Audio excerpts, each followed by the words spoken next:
Well, hello and welcome to another episode of I Don't Know with your host, Sana.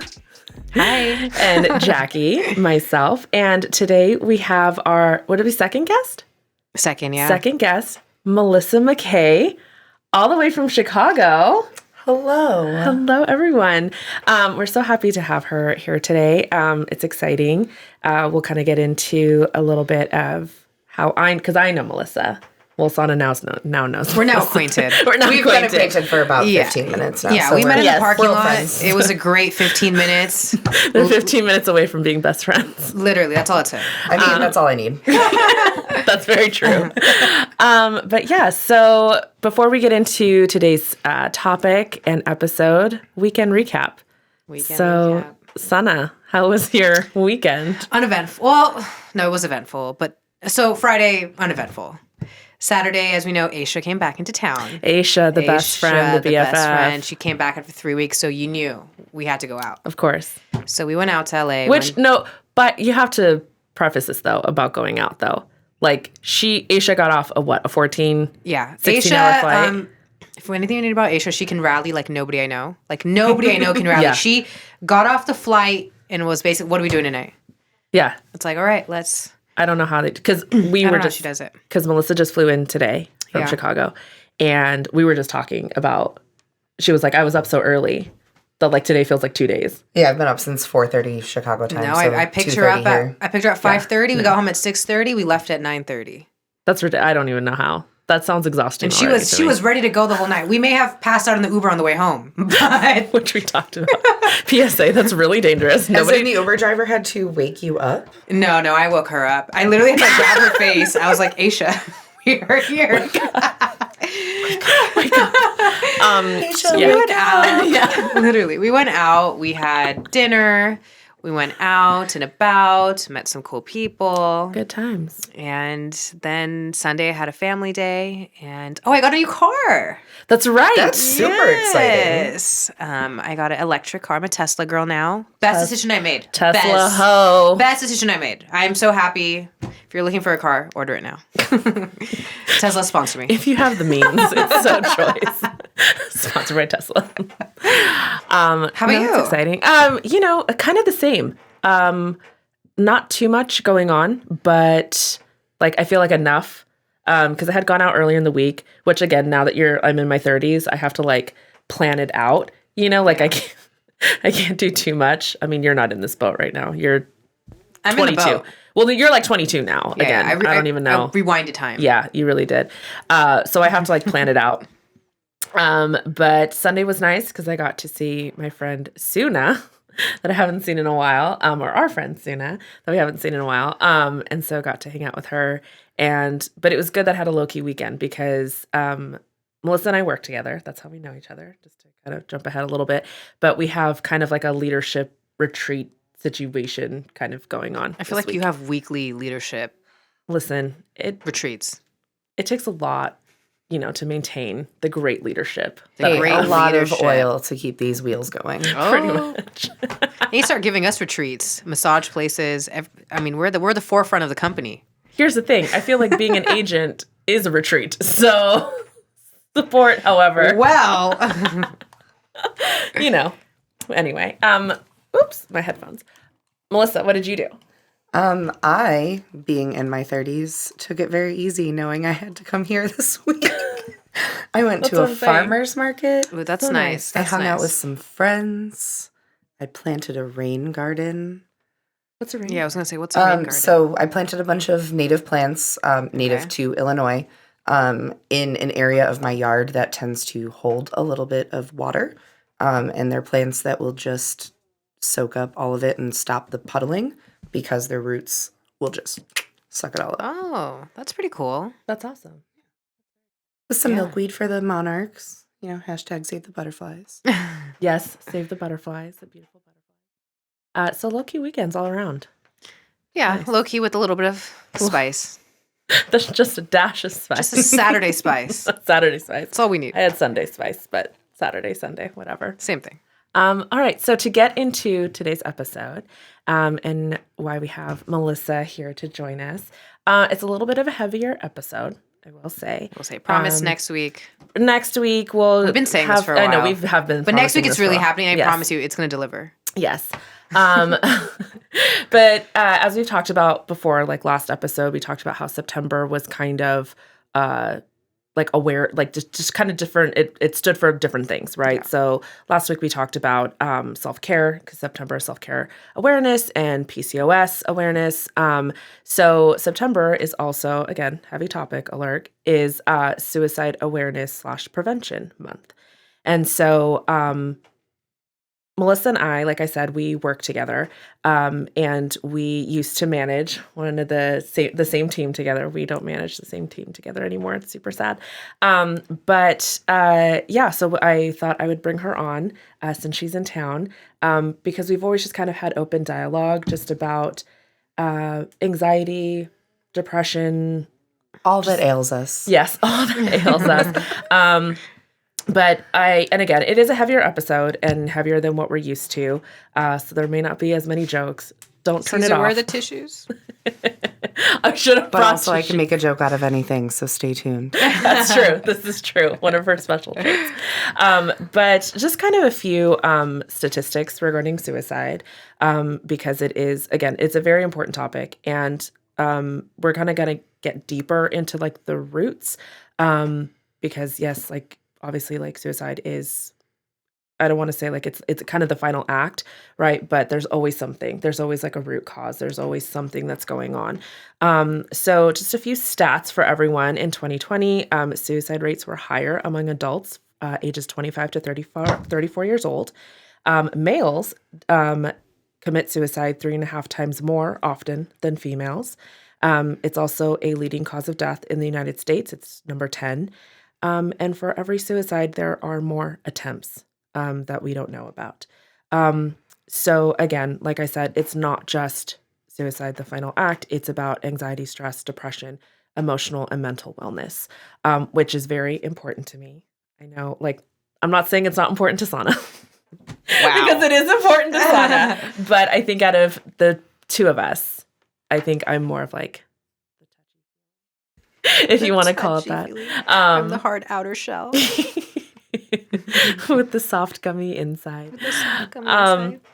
So again, Melissa and I, when we work together, she has been such a support to me, and we were really a support to each other anytime that we just weren't feeling it, and especially that we are work from home, and so we live in a virtual digital age, and we don't have kind of that interpersonal kind of communication anymore of going into an office.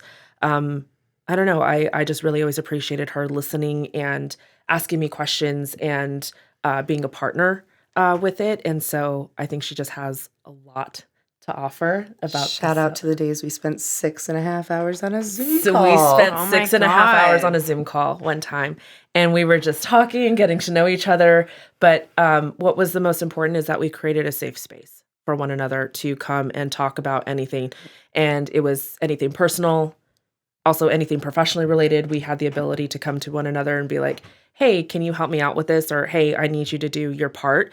And it wasn't, because I know sometimes those conversations can be a little bit scary. But the biggest thing was creating a safe space. Yeah. So welcome, Melissa. Welcome. Thank you. So to kind of start off, why explain like why emotional or mental wellness is so important to you? Like, did you grow up in an environment where it was important? Like, how did that kind of come to be? Well, I did not grow up in an environment where taking care of your mental health was prioritized.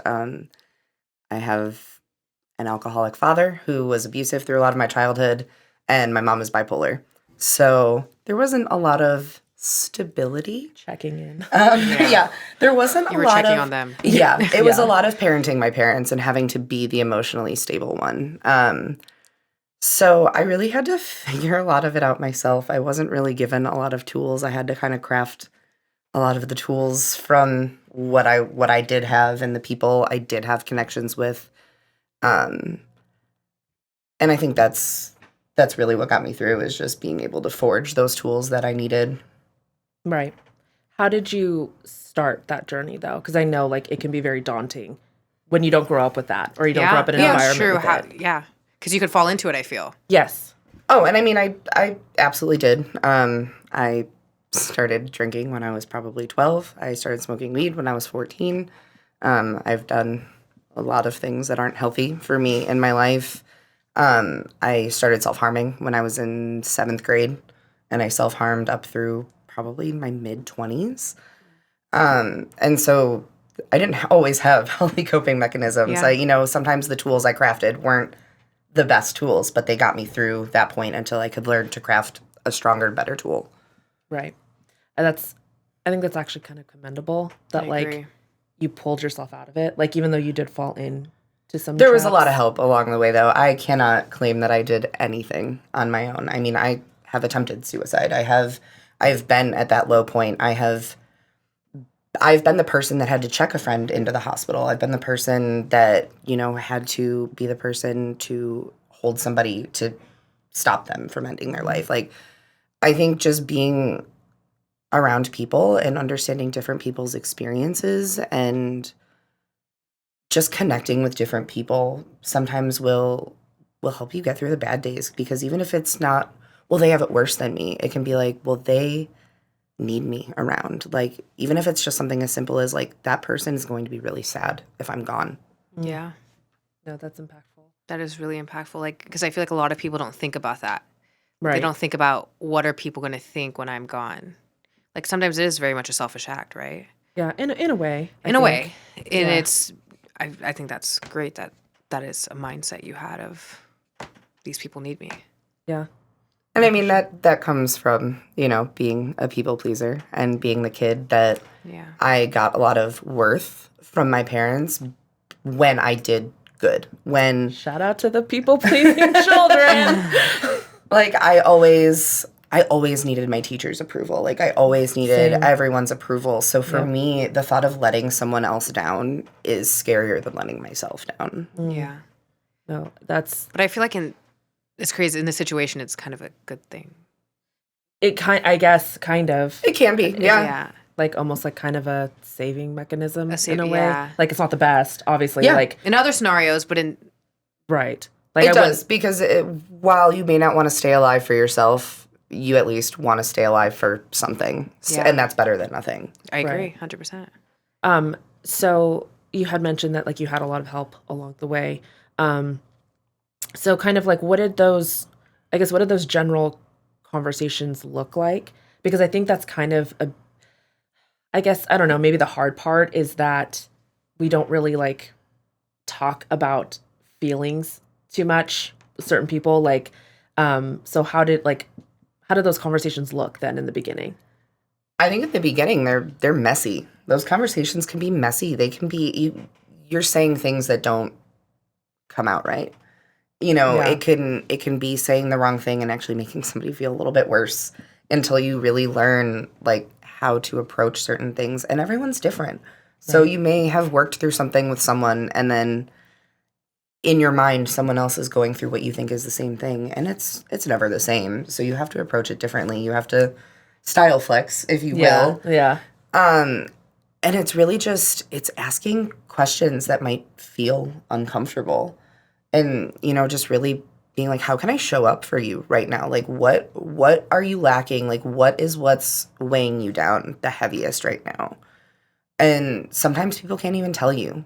And That's what I that's was going to say. Is it easy to even a lot of explain time- that? And when you're in that mindset, sometimes you don't even know why. Like, I've woken up some days and I literally wake up wanting to kill myself. Nothing bad has happened that day. I literally opened my eyes and my brain was like, today's the day. Let's do it. Like, and I'm like, no, what happened? And it's like, nothing. But today's a good day to do it, isn't it? Like, yeah, that's reason enough, Like, right? No. Right. How do you process those days? Yeah. That's a good question. Usually humor. Honestly. Do you like phone a friend? Do you like go out and do some things you love? It really depends, because sometimes on those days you can't even get yourself out of bed. I rely on my partner a lot. She's incredible, and I'll let her know, like, I don't want to get out of bed today. And she'll like set up a video game and downstairs just to even just get me downstairs. Get me away from the bed, get me doing something and she'll be like, hey, do you want to do this? Do you want to do that? You know, she'll just make She's very little, in tune with you. Yeah. I mean, she's incredible. She knows me better than I know myself most days. That's really nice to have. No, it is. So how would people that I guess wouldn't have that? What do you? Yeah, what do you like maybe suggest? Or I think from both sides too. Like if you are somebody that's going through that and you don't have a partner, like, or someone who's You can in tune rely with you, like that you on, can maybe rely yeah. on. And then if you do see someone going through that, like, Well, yeah, just because you don't have a romantic partner doesn't mean you don't have a partner. True. But I guess Because you're my partner in a lot of ways, That's you know, true. like Yeah, Jackie, you and I rely on you a lot, especially through work. And you've seen me on those days where I've literally told you, like, I'm worthless today. Like, I can't get anything done. Like, my brain is actively working against me today. Yeah. And sometimes for me, just telling somebody that kind of helps. Yeah. Sometimes just telling someone, like, wow, I feel like dog shit today. Yeah. Just being able to lightens the pile a little bit. What do you want people to say when you say that? Just listen, or do you want like people to engage and ask questions? Like, what is kind of your method? And honestly, I don't think I ever expect anything from it. Okay. I just tell someone I feel like dog shit today. And I mean, Jackie is always, honestly, you are so good. Because you say good. like, because her first question is, what do you need? How can I support you? Yeah. And Which that really is that is the best way to start, is how can I support you? Like, that's a great question. What does good support look like to you right now? Yeah. Do you need to have someone listen to you vent? Do you need someone to help you problem solve? Do you need somebody to tell you that the world fucking sucks? Like, where are you at with that? Like, do you just need someone to empathize and validate? Or do you need somebody to tell you you're being irrational? And it's okay to ask somebody that. Yeah, I think that's a great way to put it. Yeah, no, it is. And I feel like this kind of touches on something of, I think as humans, because like we want to help, but we always end up offering like encouragement when it's like, you don't necessarily need encouragement. Yeah, like you'd be like, you're fine, you're great. I don't need your toxic positivity. Yeah, because I think that it does translate. But I think that falls into, I think a lot of people don't think, I mean, I'll be honest, I'm not one to think the way you worded it, Right. Yeah. Off the bat, where it's like, oh, what do you need? How can I help you with this? Right. And putting it and not putting it back on them, but truly just being like, if you have an issue, tell me how I can best help you. Yeah. And even asking that, because again, I think we just get so wrapped up in our own, like, oh, well, we want to be helpful to this person. So the way that helpful typically looks is good things, or, oh, okay, well, you need encouragement. And it's like encouragement, Like, well, maybe so they often don't people need that. enter these conversations wanting to fix your problem. Yeah. More often than not, it's not a quick fix. Yeah. Right. It's not something that can be like someone's fixed. words can just quickly, And so a lot of people also go in with a desired outcome. And you can't do that. You can't go in with expectations. Putting expectations on somebody who's already in kind of a depleted state is unfair. They can't handle that at that point. They've already kind of displayed to you that I'm not doing great, and now you're putting expectations on me, and I already feel like I'm not living up to anyone's expectations. Right. Yeah. That's a really good point, because I think we forget about that. Is that like it really does become an expectation. Like you really are just being like, you're better now, right? Like, okay, I said nice things, so you feel better, right? Like, we can end this conversation. I can go about my day knowing that I helped someone. Yeah. And I think also it touches on, I guess maybe it kind of sounds harsh, but it's not, when someone's expressing that they're not okay, I don't think that they're necessarily putting the responsibility on us to fix them. No. Like, that's not what it is. And I think we take on that responsibility, which is, like, this is the reason why I wanted to talk about it, because it's just like, how do we just have more just open dialogues with one another? And I think you gave some really good examples. Well, and I think it's as simple as that, though. Have an open dialogue. Don't go in with a desired outcome. Don't go in with plot points that you want to hit. Yeah. Don't go in expecting that they're going to say something so you can have this crafted response. Like, you have to go in expecting to be wholly unprepared. Right. And I think that is something that I've learned in saying, I wish I had the right words to tell you, and I don't. So I'm not going to try to make anything up, but just know that I'm here to support you, however that looks. Because I've had people tell me things and I'm just like, I don't know what to say to that. And that can be so validating. Yeah. Because sometimes you literally feel like you are losing your mind and that you are blowing everything out of proportion and that everything is just, you're turning, mountains out of molehills. And to have somebody tell you, like, no, like, that's kind of messed up. Like, I'm really sorry and I don't know what to say to that. Right. Is actually validating without you having to outwardly say, like, you're valid. Yeah. Yeah. That makes sense. No, and I feel like I've started to do that too, of just kind of validating someone's like experience, or because I mean we've had conversations, and of course we can both be very Sana and I can both be very petty people. My downfall. I can be petty, and sometimes though we have almost like irrational feelings. Like in a way, right? Like there's sometimes things we go through and we tell each other, like, I know I shouldn't feel this way. But I do. So we're always like, I know I'm acting so irrational right now, but I don't give a fuck. Yeah. I'm going to be petty right now because this is how I'm feeling. Yeah. But I feel like what we've kind of started doing, or what we started kind of telling each other is, I totally understand. And that's valid. Like, I understand what you're saying. Or, and just making them feel that, like, you're not a fucking psychopath. Yeah. Well, and your feelings are always valid. Maybe we shouldn't do that. Yeah. Everyone's feelings are always valid. It's how you react to them and how you express them. I that agree. can be because invalid, I think even with things like certain topics of my life, or even like, for example, my ex in the situation of him seeing somebody else, like I feel very bothered by it. Right. I'm just spilling this out right now. Yeah. But like a lot of people are, why are you bothered? You left him. And it's like, I can't explain what I can feel, but I'm bothered. Right. But I've had some contact, they're like, you need to get over it. Like, why are you upset? And I'm like, right. And I hate those words. I hate those words because I'm upset and I have a list of reasons, but you're not going to understand them. Right. And also, I'm not asking you to understand why I'm upset. I'm not asking you to understand my reasons. All I'm asking you to understand is that I have feelings right now. Yeah. Like, and I think out of everybody, you understand me the most. You're the one, whenever we don't talk about it anymore, whenever we've talked about it, you're like, no, I understand why you feel the way you do. Yeah. But everybody else just like, you're being petty now. And it's like, it's not something to do with being petty. Yeah. And again, petty is an act. And that's the thing. Yeah. If you're acting petty, that's one thing. But your feelings are not petty. Your feelings are valid. Whether they're rational or not. But I agree, because valid and rational are two different things. Agree. Yeah. But people conflate them. I hate when people unvalidate? Invalidate. Yeah. Send me back to college. Your feelings, though, that is one of the most frustrating things when people make you feel like stupid for feeling a certain type of way. And it's like, but this is how I feel. And I feel like, again, sometimes there are irrational moments. I understand for anybody. But I hate when people's advice is like, well, I don't think you should be feeling that way. Or like, just make you feel dumb. Yeah. Gaslighting. Gaslighting. Yes. I hate gaslit. It's not lit. It's not lit. It's not lit. It's not a good time. Yes. No, but it's true. And I hate, that's what I really dislike. And kind of same, I mean, my childhood isn't like, directly similar to yours, but I did grow up in a family where I was always labeled the emotional one. And I was always labeled the like very sensitive one.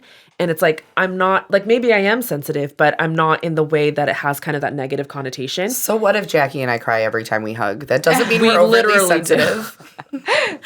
I just have a lot of feelings. But that's the thing is nobody kind of understood me. And specifically my dad, like, because he's an engineer type. So things are black and white. And the only reason why they're gray is because they haven't had enough information to put them in black or white. Yeah. And I'm not like that. There are a million shades of gray. I mean, we talk and I'm always like, I understand this, but I add this. And I mean, I never end up at like a real true solid point. Yeah. I'm always like, I can see it every which way.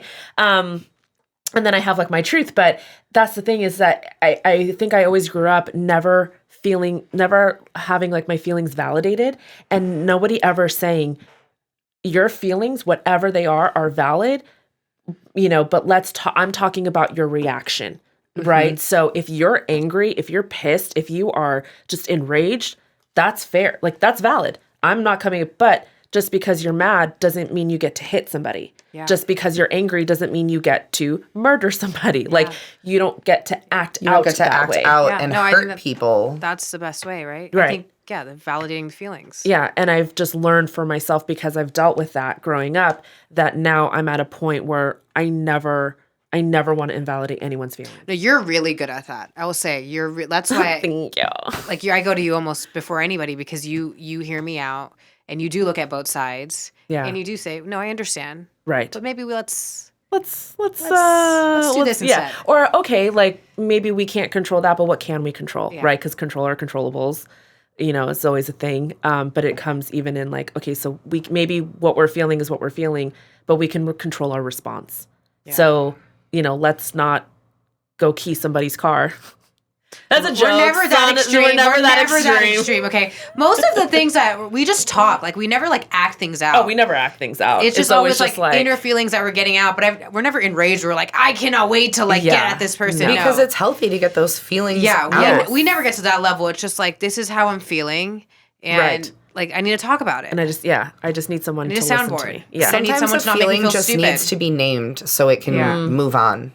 Yeah. Like, you just need to acknowledge the feeling, and it will work its way out. Because you do feel better. Like, I feel great after having a conversation with you, and I'm like, all right, like, I feel like what I'm feeling is right, but I also see what you're saying. Right? Yeah. And just like, okay, so I'm not, again, like, and I know this is like a term that people always use, like, but I'm not crazy. I'm not crazy. Right? Because people always use that, especially in regards to women. Yeah, you're being crazy. You're being crazy. You're being hysterical. I can't tell you how many times I was told that growing up. And it's like, no. To this day, one of the biggest triggers for me, like if you want to set me off and put me into like an uncharacteristic rage, tell me I'm being too sensitive. Yes. Or tell me I'm being like crazy. Yeah. And I will get a little then crazy. I'll show you fucking crazy. Like I will you want to see lose crazy? my shit I'm a getting little the keys bit. out right now. Literally. And like, you know me, I don't raise my voice. Like I don't yell. I'm not an angry person, but that will just, I turn green.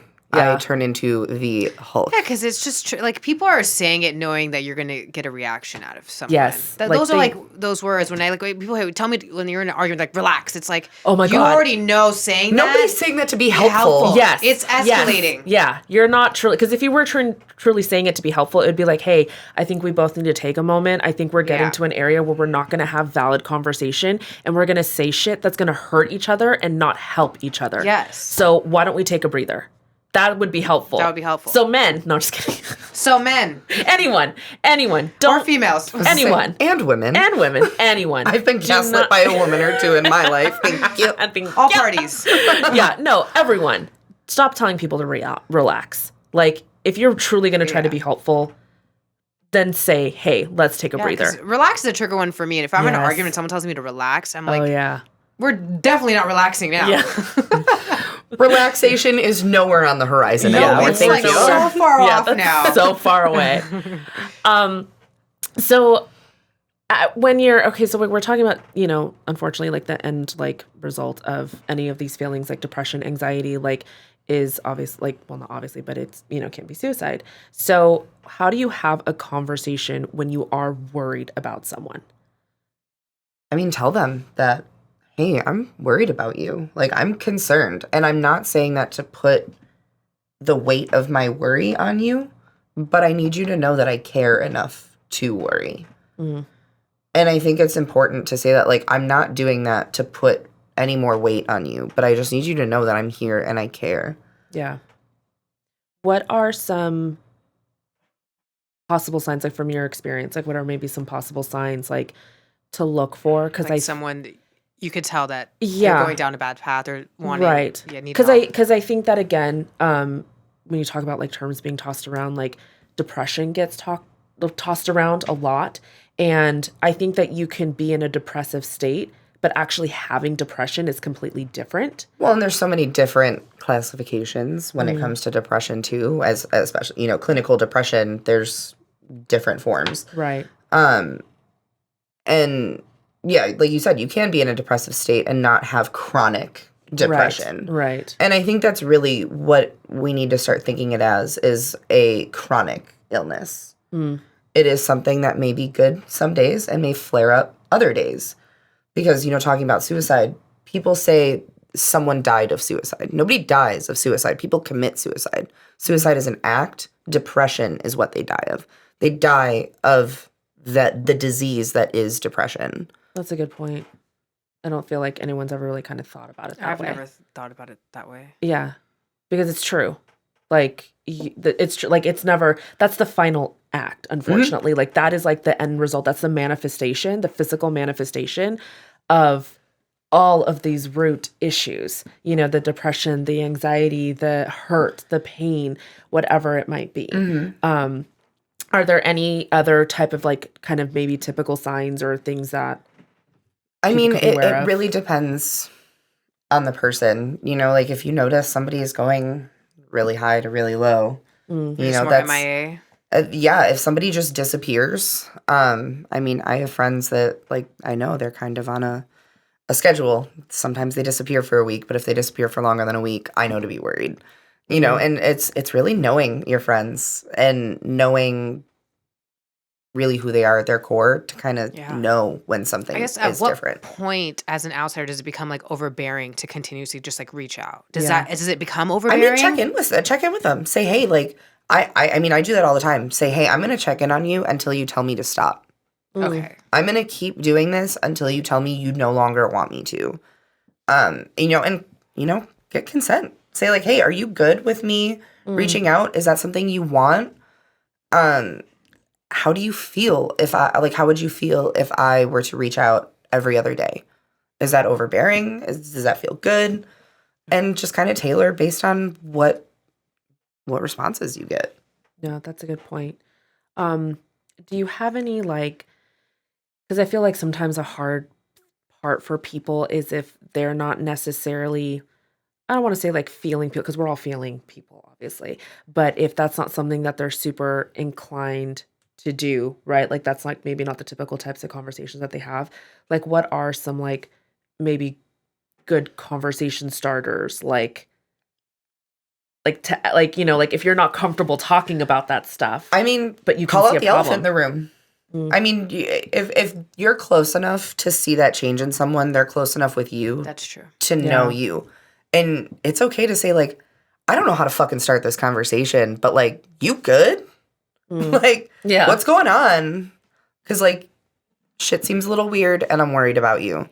And, like, if those are the best words that you can come up with, that's okay. Yeah. Because you don't have to be eloquent to check in. Yeah. I think that's such a good point, though. Like, you do not have to be eloquent to check in. No, you don't have to have the right words, and nobody's ever going to have the right words. Yeah. It's the showing up that matters. It doesn't really matter how you show up. It's just the act of showing up. Yeah. No, that's actually a really good point. Because I think people get caught up in that. Like, I don't know what to say. Yeah, I don't know what to do. Right. I don't know how to maneuver this. Right. Like, again, if it's not something that you're used to doing, which I think that's why I kind of wanted, or we wanted to talk about, like, learning to have those open conversations just kind of normal. Like, normalize it, you know? Like, normalize, you know, if someone says, how are you doing? Right? Which is like the standard question of how are you doing? And someone says, fine. Like, I've started learning saying, just fine? Why just fine? Like, when someone says, oh, okay, that was a real loaded, what's going on? Yeah.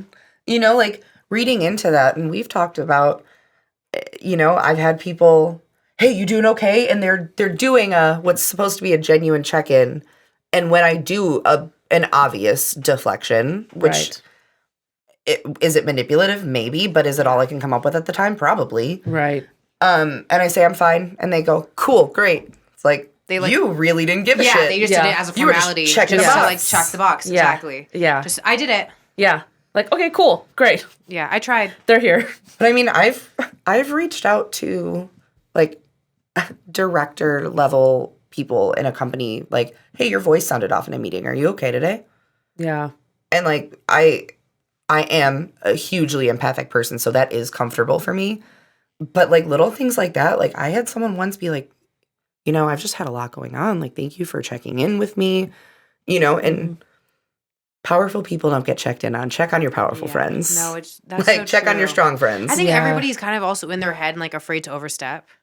think a lot of people are That's a afraid good to point. like overstep and Yeah. just like I think so too. Just it's kind of like if they wanted anything, they would tell me. I think people get have caught that up mentality. in have that mentality, and it's like, well, not necessarily. Well, and some people aren't equipped to know how to ask for help. And I'm terrible at asking for help. Yeah, I was just gonna say, like, what would you like encourage people who aren't like really equipped to like ask for help? They don't know how to ask for help, or they're just not good at it, but they do need support. Like, what things could they say? I mean, just the best thing you can do is just say, like, I'm not okay. When someone, don't say fine. Don't make people play that game. Yeah. It's a shitty game to make people play.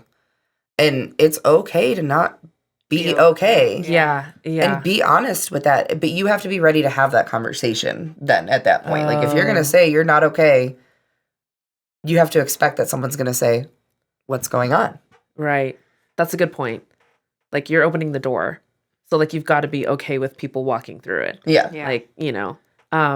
But I think that you make a really good point of saying we should start, again, this is like my whole point is just like we should start normalizing all this of learning to say, I'm not doing so great.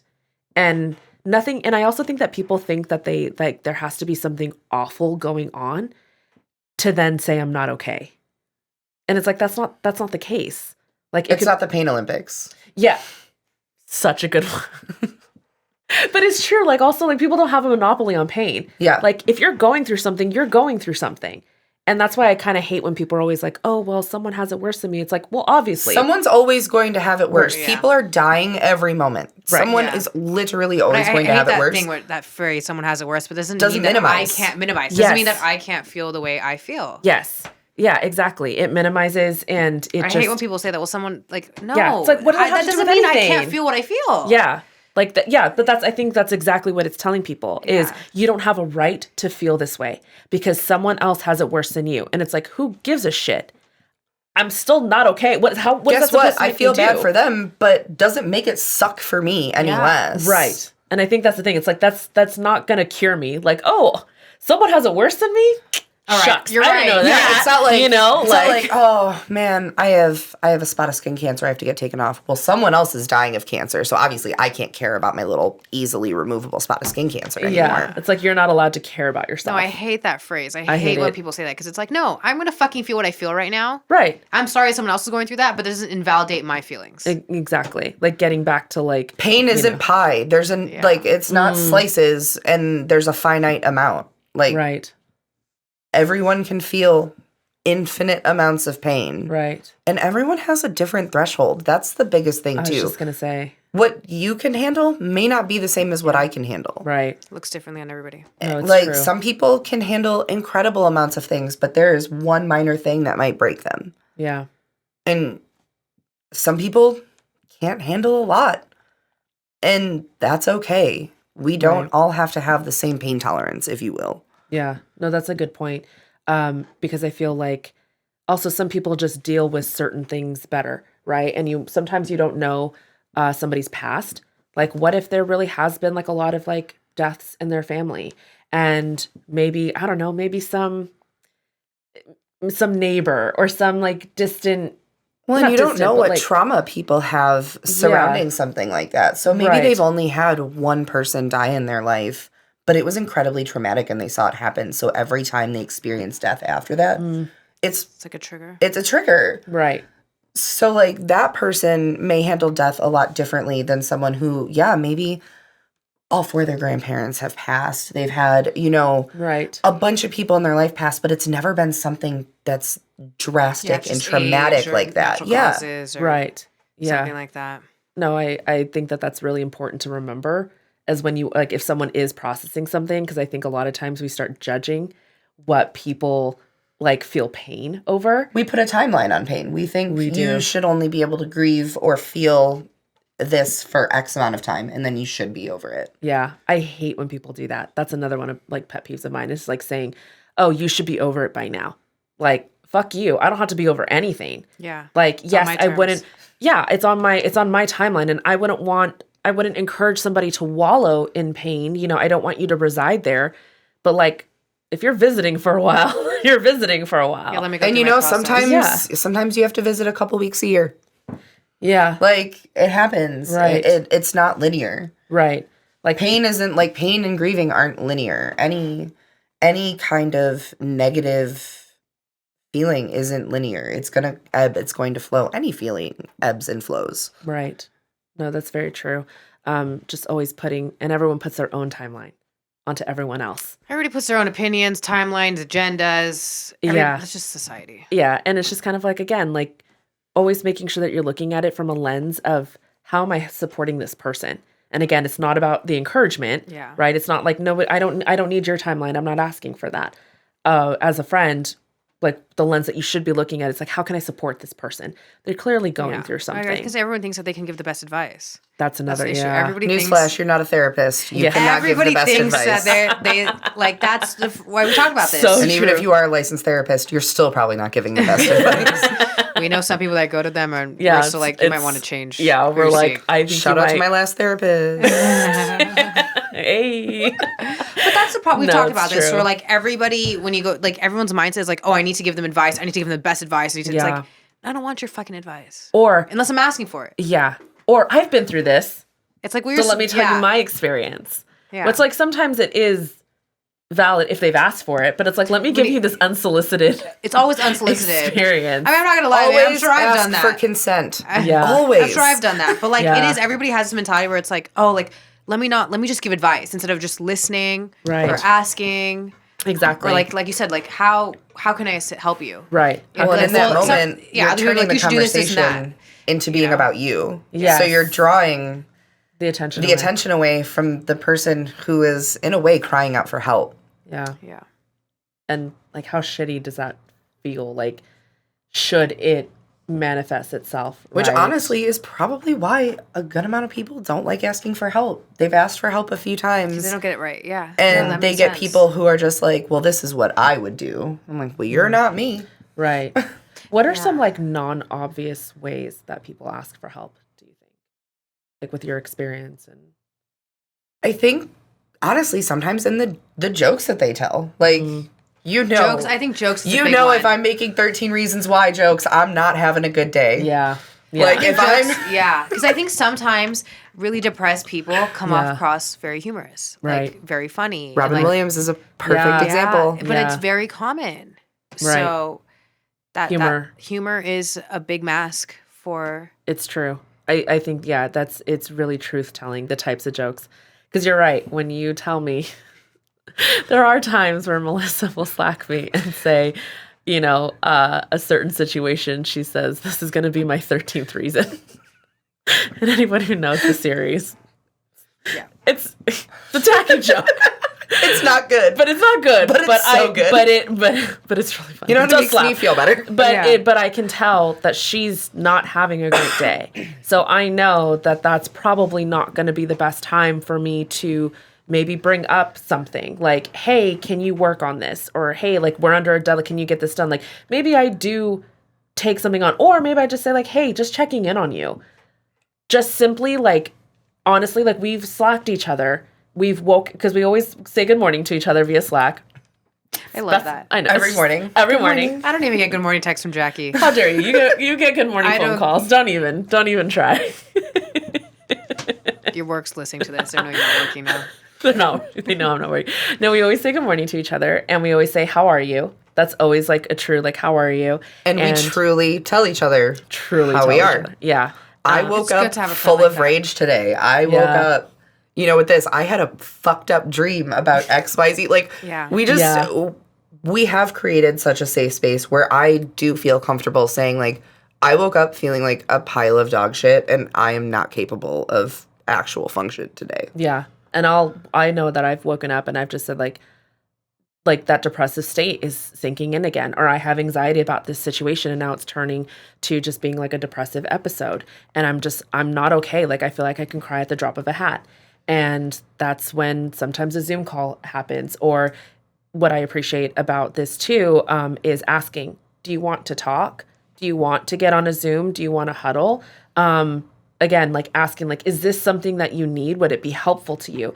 Instead of, oh, I think this is going to be helpful. Like truly seeking and asking, is this going to be helpful for you? And again, that kind of like that back to like, how can I support you? But that's really like, honestly, if there's like one takeaway from this episode, it's just like learning to create a safe space between your friends, like between you and the people that you truly do love. Because I think it really does start there. And it gets to a point, right, where then again, it physically manifests itself in suicide because people maybe they didn't have a safe space and they didn't know, right? And they didn't have the open dialogue, that they needed type of thing.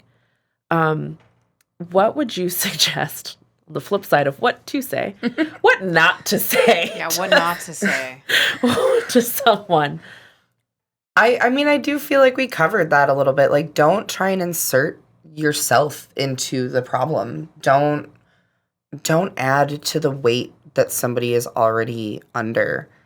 Don't co-opt the conversation and turn it into your experiences. Yeah. It's really like you just be there and listen. And just really say like, hey, it's even okay to say, was that something that was okay? Like, did I say something bad or was that something that was helpful? Like, it's okay to check in on both sides and say like, yeah, I felt like that would be helpful. Was it or was it not? I thought it was helpful. What are your like thoughts on like, okay, at what point do you feel like, hey, maybe I should reach out to this person's family? I think when you are genuinely worried about their well-being. Because I think a lot of people are also afraid to do that, right? Yeah. And then something happens, it's like, oh shit, I should have. There's the shoulda, coulda, wouldas. I really do think. Like, is that something that would make somebody upset? It can, but it can also make them upset for the reason that now they have to actually put in the work. Because while depression is an ugly beast, some people just don't want to put in the work too. And I believe it. When they're faced with actually having to do that by someone telling their family. I mean, I in high school had someone tell the school that I was self-harming. So they then had to tell my mom. And I was pissed. I was pissed at whoever that friend of mine was. I didn't know who it was, and I was mad because now I have to answer to a bunch of people. I have to acknowledge all of these feelings that I've been taking out on myself. I have to come up with a healthier coping mechanism, and that's hard work. Yeah. Because I think a lot of people like are afraid to like, again, like overstep, right? It's like, it's not that you care and everything, but it's like, I think a lot of people's reactions going through that they're going to be upset. Yeah. But I guess you have to not care and just be like, well, this is in the best interest of you. I feel like it almost is a form of love. Yeah. Right? Like, I care so much about you that I'm going to say something. Because like, I do think, and sometimes I think that person's not at a point where they even care about themselves. So you almost do need to care that little bit extra. And I think that sometimes it does like rock the friendship, and I'm sure they'll be pissed off for a bit, but like long term, and I think that's people are afraid of rocking that friendship. Right. And like there's breaking, but you know what? Honestly, losing a friendship is better than losing that person. No, I agree, but I think that's where the hesitance is, right? Yeah. That I'm going to lose this person or whatever, but it's almost better to rock the boat. Yeah. Again, with time, them going through their process, things will be okay. Right. That it's momentary. Like, right? Like it's a moment. It's momentary pain for long-term gain. Yes, exactly. So eloquently put. Yes. Everyone, write these things down. I know. We need to point these on a pillow. Literally. But I think that's a big thing is I think a lot of people are afraid to reach out and get more help. Yes. Yeah. Because like you said, it takes hard work. Like this no, is like as an outsider, you're also afraid to be like, hey, I should tell somebody. Or like, I think you're also afraid to do that. Yeah. Even though you see the signs. Right. Well, and you also like, there's also kind of like this level of like, I might be offending them. Right? Like maybe they weren't, maybe they're not suicidal, but like I think that they are, and like, and then this person may get offended. It's like, you thought that I was suicidal? Like, I feel like if someone is genuinely suicidal, you're gonna. Yeah, I think you can. Yeah. There's like patterns. I feel like when patterns start to change, Yeah. And I think patterns is a big like thing. significant. Because you start to see someone's day-to-day, the way they act, the way they are around people. Like, that is when you start to see Yeah. patterns. When patterns break, and whether it's anything, relationships, anything. Right. That's when you know things are going on. Yeah. You know that things are going downhill quick. Yeah. What if they deny they have a problem? Like, let's say you're talking and you're being supportive and you talk to them and they're just like, nope, all good. Like, nope. They're just so closed off they don't want to talk, basically. I mean, just really letting them know I'm here if you do ever want to open up, and just keep periodically just saying like, hey, I just wanted to check back in. Yeah, because almost you can't force somebody. Mm-hmm. But I agree with you. If you keep trying, maybe eventually they'll feel comfortable.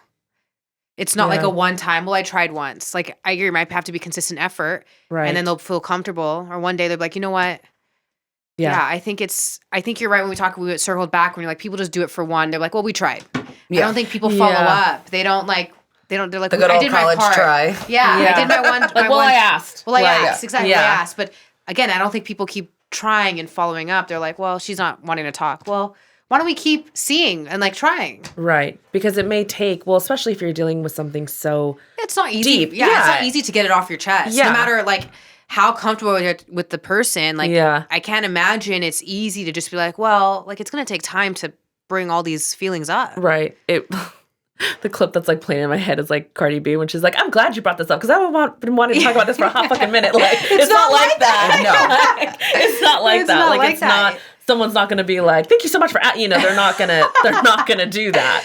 They're not. You have to almost not push, but just like keep trying. Maybe press a little bit. Press. And layers, right? In a soft way. It's like an advent calendar. You just open up the door and you're like, is there a chocolate in there? No? Okay. Yeah. We'll try in a few days. Open the next door. Yeah. Nothing there? Okay. That's actually a really good way to put it. Yeah. And just like continuously though.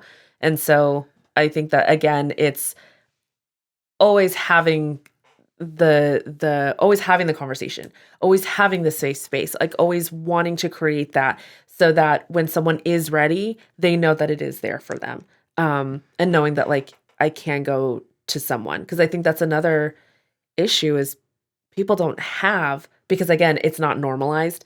Feelings, conversations are not normalized. Some people are like, "Oh, like I don't talk to me about that," you know, and so then they don't feel like they have anyone to go to, and so it's like, well, what am I going to do?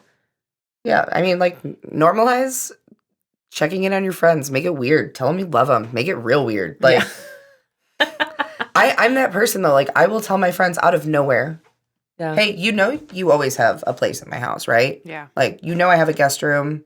You know that, like, you can always come and stay here. You know that you always have a place if you need to come and talk to somebody or if you need to come and just be alone. Yeah. Yeah. Like, just reminding people that space exists. Your weekly one-on-ones. Because it is easy when that depression monster is ravaging your brain. You can very easily convince yourself that nobody fucking likes you. Mm-hmm. Nobody fucking cares. Yeah. It's like a nobody spiral. wants to help. You've alienated everyone. Nobody cares anymore because you've been an issue for so long. Right. And having friends that are constantly reminding you that that's not the case can very much help. Yeah. Yeah. No, that's a good point because I could just see you just downward spiraling. It just carries on and gets to a bad mental space. No, it's true. It's almost like that one of those like windy slides. Yeah. And like you kind of get past the point of no like return. At Taco Bell when you would put the quarter. Yeah, you put the quarter in and it goes around. And you get the gumball that goes. And you're like just watching it spiral. Taco Bell. Old school Taco Bell. Shout out to old school Taco Bell. 90s Taco Bell was with the Chihuahua. So good. Yes. Oh, that was the Taco Bell. That was the height.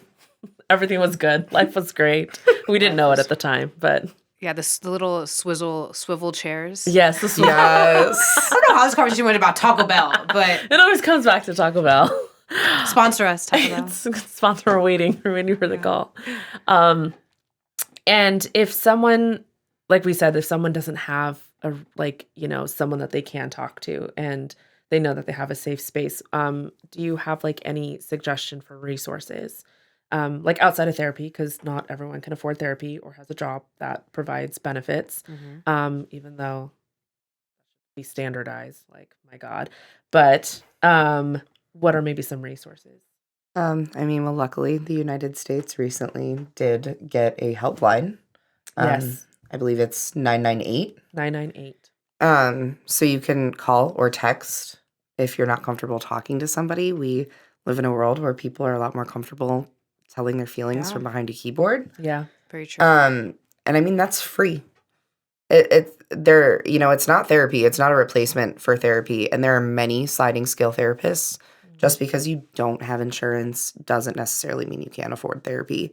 One of my best friends growing up had no insurance and found a therapist that they could pay $10 a session. Wow. So like don't discourage yourself from thinking like, oh, I can't afford it. I don't have insurance. Like there are therapists that are willing to help you. But I mean, using the helplines, there's helplines for various things. If you're queer, you can call, like the Trevor line, like all of that. And just reaching out, just reach out. That's the best thing you can do for yourself is just tell somebody you need help. Yeah. Because I feel like at a certain point, if you reach out, like somebody will reach back. I think that's hard. People have a hard time reaching out. That's and the you know what? biggest step, Money, right? money comes and goes. You gotta Your do it mental for you. health, your Is mental number health one. is paramount, Number one, and Yes. money's irrelevant if you're not I going to be agree. here. Yeah. Very, very true. And so sometimes it may be worth if you have to check yourself into an inpatient facility and Do there's it. going to be Yeah. a $10,000 medical bill at the end. Right. Still worth it. Still worth it. Yeah. Absolutely. That's a great point. It sucks. Yeah. Fucking sucks. Yeah. it And sucks. I can talk for another hour about how fucking corrupt our insurance and healthcare systems Oh, are, God. but yeah. like you've got to do what you can. You don't have to pay medical bills back. Nothing's gonna happen. Yeah. That's true. That's true. Does it not go to collections? It goes to collections, but Yeah. we'll just sit Your there. credit will get shot, but it's Like, fine. whatever. You At can that figure point, it out. it doesn't matter. At that point, Yeah. Who cares? Yeah. Who cares? and I could be wrong, but I thought they couldn't actually dock your credit score for medical bills I anymore. have no idea. I think you might be right. I don't know. If someone listening, Someone smarter than us. someone smarter than You're us, going to the plastic surgeon now? You know what? I should. I need to ask my sister about this. She would know more. We'll get her on the pod one of these days. But I think so. And also, I think after 7 years, it falls off. I have Collections? no idea. Like we're not advocating of not paying your bills, but if it comes down between Life your or- life or yeah. death, Yeah, life literally, or death. Fuck those medical Yeah, bills. fuck those Yeah. medical bills. That's true. True.